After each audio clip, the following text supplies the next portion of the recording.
蔡康永的情商課，為你自己活一次。第二課，面對自己的感覺，好像很害羞，又很沒面子。我哋唔中意承認我哋有感覺。我哋食麵嘅時候會話好熱，然之後風吹埋嚟就會話好凍，就係咁樣。我哋愛或者恨某啲人，往往一世都唔講出嚟。我哋寂寞或者痛苦嘅時候，習慣忍住講我冇事。我哋忽略自己，背對住自己，卻同時緣木求魚咁想要做自己。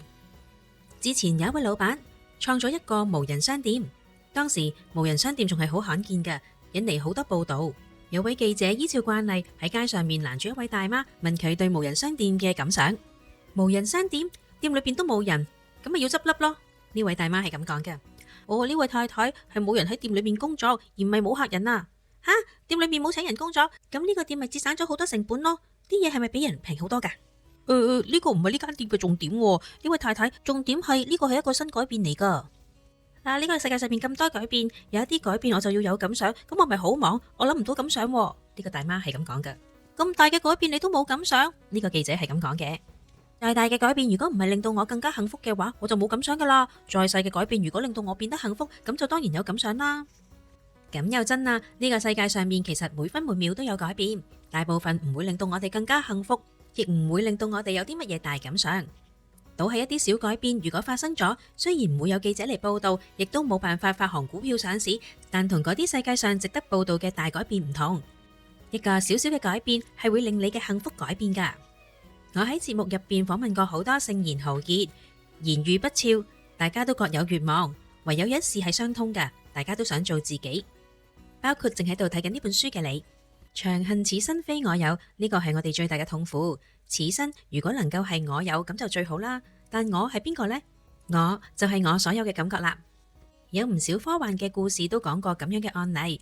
如果你擁有自己嘅身體，但係裏面裝住嘅係其他人嘅心靈、其他人嘅思緒同埋記憶，咁你就唔算存在啦。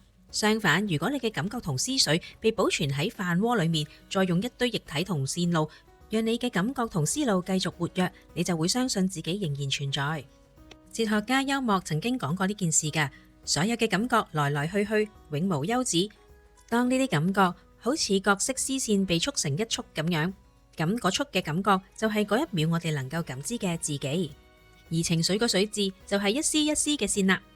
等到下一秒呢一束嘅感覺裏面嘅成分有咗變化，我哋仲係能夠感知當下嘅自己，只係同上一秒嘅嗰個自己唔太一樣。然而情緒同感覺嘅變化又亂又快，腦裏面其實趕唔上個心噶，從來都唔能夠追蹤變形，只會覺得思潮起伏，思緒混亂。所以我哋先至會一方面好確定有一個咁樣嘅自己，一方面又覺得自己時時變嚟變去，自相矛盾。呢一刻好想戀愛，但下一刻又好想自己一個人過。呢一刻好想成功賺大錢，但下一刻又好想偷懶做一個廢柴。我有一個朋友，佢係好中意研究佛學嘅明星，佢話俾我聽，佛經講我哋人類存活嘅基礎叫做五蘊。五蘊係呢五樣嘢：色、受、想、行、識。蘊嘅意思究竟係乜嘢呢？蘊嘅意思就係幽默講嘅束啦，累積同聚合就叫做蘊，會積就會減，會聚就會散。所以我係每分每秒都喺度變動緊噶，因為感覺係每秒都喺度變動，此起彼落，生滅聚散。如果我哋認真咁想做自己，我哋首先要真心咁面對呢一件事，就係我哋嘅感覺。要真心咁面對自己嘅感覺，對好多人嚟講會覺得好怕醜噶，因為其實我哋唔中意承認我哋有感覺，承認自己有感覺似乎係好脆弱、好冇面咁。食麵嘅時候我哋會話哇好辣啊，風吹到我哋嘅時候呢，就會話哇好凍啊，就係咁樣。我哋愛或者恨某啲人，往往成世都唔會講噶。我哋寂寞或者痛苦嘅時候，習慣都會忍住講我冇事。我哋人云亦云嘅推崇樂觀，根本就唔理死撐嘅樂觀要付出啲乜嘢嘅代價。我哋亦都盲從咁逃避悲傷，根本唔理悲傷喺關鍵嘅時刻有幾咁重要。我哋時時都睇唔起自己，又時時都對自己生氣。我哋乜嘢都想要，但係一到手之後，我哋又立即覺得唔夠。